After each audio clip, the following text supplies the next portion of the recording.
चला आज बनवूयात एकदम नरम कापसासारखी मऊसूत अशी जाळीदार इडली, तेही खाण्याचा सोडा न वापरता, आणि सोबत मस्त असं चटकदार भिजल्या मुगाचा सांबार। खूप छान लागते, अप्रतिम कॉम्बिनेशन लागतं, नक्की ट्राय करा। तर हॅलो हाय नमस्कार, मी मंगल, वेलकम टू माय चॅनल। तर ही मऊसूत कापसासारखी इडली बनवण्यासाठी मी 3 वाट्या तांदूळ आणि 1 वाटी उडदाची डाळ आणि 1 चमचा मेथी दाणा घालून ह्याला मी 6 तास चांगलं भिजवून घेतलेला आहे। अर्ध्या तासापूर्वी अर्धी वाटी पोहे सुद्धा मी इथे चांगले भिजवून घेतले। आता भिजवलेली डाळ मिक्सरच्या भांड्यात घालायची, भिजवलेले पोहे सुद्धा घालायचे, थोडंसं पाणी घालून मिक्सरला आपल्याला बारीक असं वाटून घ्यायचंय अशा पद्धतीचं। आता हे वाटलेलं वाटण फर्मेंटेशनसाठी आपण एका डब्यामध्ये काढून घेऊया। डब्यामध्ये झाकण लावलेलं असल्यामुळे छान फर्मेंट होतं। आता त्याच मिक्सरच्या भांड्यात तांदूळ सुद्धा आपल्याला बारीक असे वाटून घ्यायचे। तांदूळ वाटताना मात्र थोडेसे असे रवाळ ठेवायचे, म्हणजे रवाळ दाणेदार असलं की इडली छान होते। आता हे वाटलेले तांदूळ सुद्धा आपल्याला डाळीच्या मिश्रणामध्ये घालायचं आणि व्यवस्थित त्याला असं मिक्स करून घ्यायचं, चांगलं फेटून घ्यायचं। आता हे छान व्यवस्थित मिक्स झालं की आपण ह्याला झाकण लावून एक रात्रभरासाठी बाजूला ठेवून देऊया। दुसऱ्या दिवशी सकाळी तुम्ही बघू शकता मस्त असं फुलल्या गेलेलं आहे, डबल हे बॅटर झालेलं आहे आणि जाळीदार झालेलं आहे। विशेष म्हणजे तुम्ही बघू शकता मस्त असं हलकं फुलकं आपल्याला दिसते आहे। अशी जर फुललेलं असलं ना बॅटर तर तुम्हाला खाण्याचा सोडा सुद्धा घालायचं काम पडत नाही। आता त्यामध्ये घालूया चवीनुसार मीठ। मिठावर थोडंसं पाणी घालायचं म्हणजे पटकन वितळतं, थोडासा हिंग आणि 3 ते 4 चमचे तेल घालायचं आणि याला व्यवस्थित असं मिक्स करून घ्यायचं। अशा पद्धतीचं मस्त आपलं इथे बॅटर तयार झालेलं आहे। इकडे मी इडलीच्या प्लेट सुद्धा छान स्वच्छ धुवून घेतल्या, त्याला वरून तेल लावून असं ग्रीस करून घेतलेलं आहे। आता या प्लेट्समध्ये आपल्याला तयार इडलीचं बॅटर घालायचं। स्टीमर अगोदरच तयार करून घ्यायचंय, भांड्यामध्ये पाणी घालायचं, झाकण ठेवून छान उकळा येईपर्यंत म्हणजेच वाफ भरेपर्यंत त्याला आपल्याला गरम करून घ्यायचं आहे।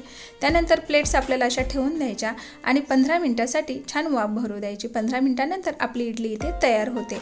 चला तर आता सांबार बनवूया। तर सांबारसाठी मी इथे आज वापरते आहे भिजलेले मूग। भिजलेल्या मुगाचा सांबार हा खूप छान होतो, कारण मी बरेच वेळा असाच बनवते, म्हणून म्हटलं चला आज तुमच्यासोबत शेअर करूया।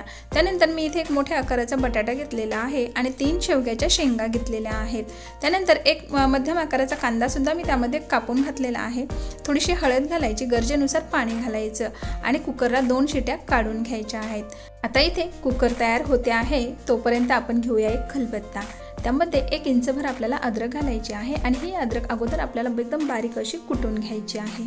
त्यानंतर घालूया आपण 4 ते 5 पाकळ्या लसणाच्या आणि 1 मूठभर आपल्याला इथे घालायचं आहे खोबरं। एक मध्यम आकाराचा कांदा जो जाडसर असा कापून घ्यायचा आहे आणि हे सर्व आपल्याला एकत्र कुटून घ्यायचं। कांदा खोबरं कुटून असं फोडणीमध्ये घातलं की खूप छान फ्लेवर येतो। त्यानंतर कुकर सुद्धा इकडे तयार झालेला आहे, शेवगा बटाटा छान शिजल्या गेलेला आहे। तर आता ह्या शेंगा आपण बाजूला काढूया। काय होतं, मुलं जेव्हा चमच्याने इडली खाताना त्यावेळेला त्यांना शेंगा नकोशा वाटतात, का मध्ये मध्ये येतात किंवा हात भरवावा लागतो खाण्यासाठी, नाही तर मग तशा सोडून देतात। तर हे सर्व होऊ नये म्हणून मी काय केलं की शिजलेल्या शेंगा सर्व बाजूला काढल्या, त्या अशा हाताने अशा चुरून घेतलेल्या आहेत। त्यानंतर त्यामध्ये थोडंसं आपल्याला पाणी घालायचं आणि व्यवस्थित ह्या काड्या अशा स्वच्छ धुवून घ्यायच्या आहेत। आणि आता हे जे तयार सूप आहे तर हे आपल्याला सांबारमध्ये वापरून घ्यायचे, म्हणजे काय होईल की फ्लेवर पण येईल आणि शेंगा मध्ये मध्ये येणार नाही किंवा दिसणार पण नाहीत। आता हे आपण बटाटा आणि जे मूग आहेत ते सुद्धा मॅशरने असे मॅश करून घ्यायचे, एकजीव करून घ्यायचं। त्यानंतर आपण ठेवूया कढई गॅसवर। त्यानंतर त्यामध्ये घालूया तेल, जिरं घालायचं, मोहरी घालायचं, अर्धा चमचा मेथी दाणा, 1 तेजपत्ता आणि थोडीशी दालचिनी आणि वाटलेलं कांदा खोबरं अद्रक लसणचं वाटण घालायचं। आता हे छान परतते आहे तोपर्यंतच आपल्याला त्यामध्ये हिरवी मिरची घालायची, लाल मिरची घालायची, त्यानंतर बारीक कापलेला 1 टमाटर सुद्धा घालून घ्यायचा, थोडासा हिंग घालायचा आहे। त्यानंतर घालूया आपण त्यामध्ये गरजेनुसार हळद, धने पावडर, आपल्या आवडीप्रमाणे आपल्याला जसं तिखट पाहिजे तसं लाल मिरची पावडर घालायचं। त्यानंतर 2 चमचे आपल्याला इथे सांबार मसाला घालायचा आहे। थोडंसं पाणी घालून घेऊया म्हणजे मसाला खाली जळणार नाही। त्यानंतर घालूया आपण त्यामध्ये कढीपत्ता, व्यवस्थित त्याला असं मिक्स करायचं आणि तेल सुटेपर्यंत चांगलं परतवून घ्यायचं। आता त्यामध्ये मूग डाळचं मिश्रण घालून घेऊया आणि त्याला व्यवस्थित आधी मिक्स करायचं आहे अशा पद्धतीने। आणि गरजेनुसार आपल्याला त्यामध्ये पाणी घालायचं आहे, कारण सांबार हा थोडासा पातळच छान लागतो। त्यानंतर आपल्या चवीप्रमाणे आवडीप्रमाणे चिंचेचा कोळ घालायचा आणि गूळ घालायचा आहे सोबत। त्यानंतर चवीनुसार मीठ घालायचं, व्यवस्थित त्याला आधी असं मिक्स करून घ्यायचं आहे। आता त्यामध्ये भरपूर अशी कोथिंबीर घालायची आणि मस्त 10 ते 15 मिनिटं आपल्याला छान उकळवून घ्यायचं आहे, म्हणजे सर्व मसाले, मूग डाळ, शेवगा, बटाटा सर्व एकजीव झालं पाहिजे आणि मस्त असा फ्लेवर आला पाहिजे। तोपर्यंत आपल्या इकडे इडलीसुद्धा तयार झालेली आहे, तुम्ही बघू शकता। आता वाफ थोडी कमी झाली की इडली अशी बाहेर काढून घ्यायची, तुम्ही बघू शकता। सुंदर हलके फुलके अशी फुललेली इडली इथे तयार झालेली आहे। आता इथे इडली आणि सांबार दोघंही तयार झाले आहेत, पण थोडीशी चटणीसुद्धा बनवूया। तर त्यासाठी हिरवी मिरची, अद्रक, लसण, 1 वाटी खोबरं, अर्धी वाटी भाजलेले डाळवं आणि अर्धी वाटी भाजलेले शेंगदाणे, त्यानंतर थोडीशी चिंच घालायची, जिरं घालायचं, मिक्सरला बारीक असं वाटून घ्यायचं आहे। त्यानंतर आपण त्यामध्ये घालूया भरपूर अशी कोथिंबीर। कोथिंबीर नंतर घातल्याने काय होते की चटणीचा रंग पांढरा जो असतो तो कायम राहतो आणि कोथिंबीर नंतर घातल्याने फ्लेवरही छान येतो। त्यानंतर घालूया चवीनुसार मीठ।